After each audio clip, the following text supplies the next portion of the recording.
तो आज हम लोग 9th बी में देख रहे हैं क्लाइमेट ऑफ इंडिया, है ना। लेकिन क्लाइमेट पढ़ने से पहले हमें ये जानना चाहिए कि आपके वेदर और क्लाइमेट में क्या अंतर है। तो वेदर आपका जो देखा जाए तो बहुत ही for a short time being एक कंडीशंस है जो एक जगह की जलवायु दशाओं का प्रतिनिधित्व करती हैं। और एक दिन का हो जाएगा, एक सप्ताह का हो जाएगा, एक महीने का हो जाएगा, एक साल का हो जाएगा। लेकिन अब जहाँ पर हम बात करेंगे क्लाइमेट की, तो क्लाइमेट कहलाता है over the long period of time approx 30 to 35 years average weather conditions. ये क्या कहलाएंगी? Average weather condition. वो सिर्फ एवरेज नहीं था, वो वेदर कंडीशंस थी डे टू डे, पर ये क्या है? एवरेज वेदर कंडीशंस है। कौन? क्लाइमेट। जैसे लद्दाख का क्लाइमेट, जैसे थार का क्लाइमेट, जैसे आर्कटिक और अंटार्कटिक क्षेत्र का क्लाइमेट, जैसे सहारा डेजर्ट का क्लाइमेट, जैसे इक्वेटोरियल रेन फॉरेस्ट का क्लाइमेट, सबका अलग अलग है। China type climate, Brazilian type climate, western European type climate, सबका अलग अलग है। लेकिन मौसम क्या है? आज बरसात हो गई तो आज रेनी डे का मौसम हो गया, कल एकदम हीट पकड़ गया मौसम तो कहेंगे आज हॉट डे हो गया। तो ये सब छोटे छोटे कंसेप्ट हैं जो आपको बताए जाते हैं शुरुआत में। तो इसको बताने से पहले मैं ये चाहूँगा कि आप क्लाइमेट पढ़ें तो इंडिया के क्लाइमेट को कौन से प्रकार का क्लाइमेट कहा जाता है, बता सकते हैं आप लोग? इंडिया में कौन से प्रकार का जलवायु पाई जाती है? वेरी गुड, मानसूनी जलवायु। तो मानसूनी जलवायु क्यों कही जाती है? इसके लिए मैं एक थोड़े मैप का सहारा लूंगा। तो मैप का सहारा लेते समय ये आपको दिख रहा होगा south west monsoon. South west monsoon आपको मैंने बताया था कि इस तरीके से इधर से होते हुए इंडिया को कवर करता है। इंडिया को हम इस तरीके से मान लें तो साउथ वेस्ट मानसून एक तो अरेबियन सी से चला, एक चला आपका बे ऑफ बंगाल से चला। तो इसमें सबसे मजबूत जो आपका मानसूनी जल हवाएं हैं वो है बे ऑफ बंगाल की। क्यों? क्योंकि अरेबियन सी का मानसून, जैसे यहाँ पर आप एक अरावली पर्वत देखते हैं, अरावली पर्वत के समानांतर ये मानसून निकल जाता है यहाँ से। ये इसको हवाएं रोक नहीं पाता। क्यों? यदि इसकी वजह ये ऐसे होता तो हवाएं जाके रुकती, और रुकती तो ऊंचाई पाती, और ऊंचाई पाती तो क्या होता है? जैसे ये सरफेस मान लें, अर्थ सरफेस, तो यहाँ से हवाएं जैसे ऊपर उठने लगे तो यहाँ पर आपका DCP फॉर्मूला लागू होता है। अब कहिए DCP क्या है? D का मतलब ड्यू पॉइंट, C का मतलब कंडेंसेशन और P का मतलब प्रेसिपिटेशन।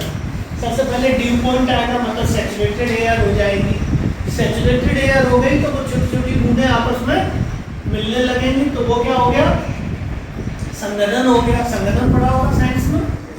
तो संघनन होने पे जब छोटी छोटी बूंदें बड़ी बन जाएंगी तो गुरुत्वाकर्षण के द्वारा क्या होगा? बादलों से वो क्या होगा?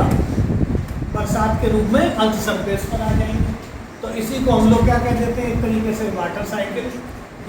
अर्थ से इवेपोरेशन और ट्रांसपायरेशन के द्वारा हवाएं ऊपर उठी, ठोस जल और गैस में कन्वर्ट होती है, दोबारा अर्थ पर आ गई। तो हमारा एक क्वेश्चन ये होता है किताब में पढ़ते समय कि हमारे यहाँ मेघालय में यहाँ पर मौसिनराम है और चेरापूंजी, जो कि 3 पहाड़ियों से घिरी है। ये गारो, खासी और जैन। यहाँ पर जो वर्षा हो रही है वो हो रही है 400 सेंटीमीटर। इस क्वेश्चन का जवाब आप लोगों से चाहेंगे थोड़ा सा। यहाँ 400 हो रही है और यहाँ राजस्थान में जाके वही 10 सेंटीमीटर हो रही है। तो ऐसा क्या रीजन, कौन कौन से फैक्टर्स हैं जो इसे अफेक्ट करते हैं कि एक जगह 400 है इंडिया में ही और एक जगह 10 है?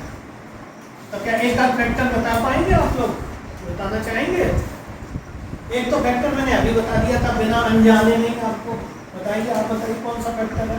सर ये मानसून में इधर जाती है तो पहाड़ियों से टकराकर तो जाती है तो बरसात नहीं जाती है मेघालय में। तो यहाँ क्यों 10 हो रही है इधर? क्योंकि सर यहाँ से हाई से जो लोग सकती है तो सर यहाँ हवा उठ नहीं पाती है, ऊपर नीचे नीचे हवाएं उठ नहीं पाती, उसका रीजन आप नहीं बता पा रहे, बस ये जानते हो हवाएं उठ नहीं पा रही हैं। उसके 2-3 फैक्टर रीजन है, वो बता देते हैं आपको जल्दी से। पहला रीजन तो मैंने यही बताया था फर्स्ट नंबर का, कि जो अरेबियन सी का मानसून गया वो अरावली पर्वत से समानांतर होकर निकल गया। कोई भी जो अवरोध पैदा होना चाहिए वो अवरोध पैदा, हिमालय पर्वत एक अवरोध पैदा करता है तो बारिश होती है, अरावली पर्वत अवरोध पैदा नहीं करता तो बारिश नहीं होती है। दूसरा रीजन क्या है, जब ये अरेबियन सी के अलावा ये बे ऑफ बंगाल का मानसून जब इधर से जाता है तो मेघालय में तो 400 का है, लेकिन जैसे जैसे इधर बढ़ेगा उसके अंदर आर्द्रता और ह्यूमिडिटी की मात्रा कम होती जाएगी कि नहीं। और जब ह्यूमिडिटी और आर्द्रता की मात्रा कम होती जाएगी किधर से किधर, ईस्ट टू वेस्ट, तो आपके अंदर जब आर्द्रता ही नहीं रहेगी तो बारिश कराने की क्षमता भी सीमित होती जाएगी। जो वर्षा यहाँ 400 होगी वो वहाँ जाके 10 सेंटीमीटर होकर, ये दूसरा रीजन है।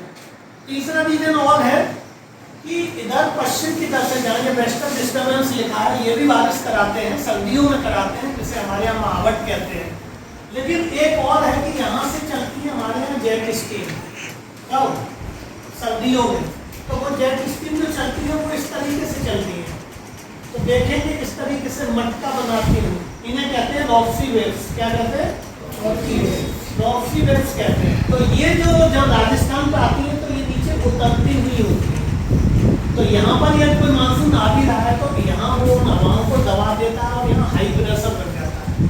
और हाई प्रेशर बनने से कोई भी हवाएं जब हल्की होकर ऊपर नहीं उठेंगी, वायु का उठने का सिद्धांत क्या है, या तो पर्वत उठा दे, दूसरा क्या है वो स्वयं गर्म होकर ऊपर उठना शुरू कर दे, और तीसरा क्या है कि वो चक्रवात के फॉर्म में आ जाए और चक्रवात में ऊपर उठा दे। तो ही 3 प्रकार की बारिश हो रही है। 3 प्रकार की बारिश आपने पढ़ी होगी छोटी क्लास में। एक होती है ओरोग्राफिक पर्वतकृत वर्षा, एक होती है साइक्लोनिक, दूसरी वर्षा चक्रवात वाली, और तीसरी होती है संवहनी वर्षा कन्वेंशनल रेनफॉल, वो गर्म होकर अपने आप हवाएं उठती है। तो यहाँ पहला फैक्टर हो गया अरावली का समानांतर होना, दूसरा हो गया हवाओं का ह्यूमिडिटी का कम होते जाना, तीसरा हो गया जेट स्टीम, और चौथा स्वयं ये एक बहुत बड़ा डेजर्ट है जहाँ आर्द्रता की मात्रा बहुत कम होती है, इसलिए यहाँ का क्लाइमेट ही इंडिया में होते हुए भी यहाँ का क्लाइमेट कैसा कहलाता है, hot climate. India already 2 temperate उसमें बटी हुई है, कर्क रेखा से नीचे उष्णकटिबंधीय जलवायु और कर्क रेखा से ऊपर शीतोष्णकटिबंधीय जलवायु। इस तरह इंडिया एक दुनिया का ऐसा देश है जिसको हमारे कई वैज्ञानिकों ने, जियोलॉजिस्ट ने और ज्योग्राफर ने बोला है कि आप दुनिया के दर्शन करने हो तो आप दुनिया मत घूमिए, आप सिर्फ इंडिया घूम लीजिएगा, दुनिया के समस्त जलवायु के दर्शन आपको हो जाएंगे। ये बात कही है मार्सडेन नामक व्यक्ति ने। इस दुनिया की जितने प्रकार की जलवायु है वो एक ही देश में मिल सकती है, और देश का नाम क्या है, इंडिया। तो India is a great country which have every type of climate, but you have to time to visit the India. Okay? तो आज हमने सिर्फ 2 कंसेप्ट सीखे, weather and climate, and we will take the next class tomorrow. So thank you.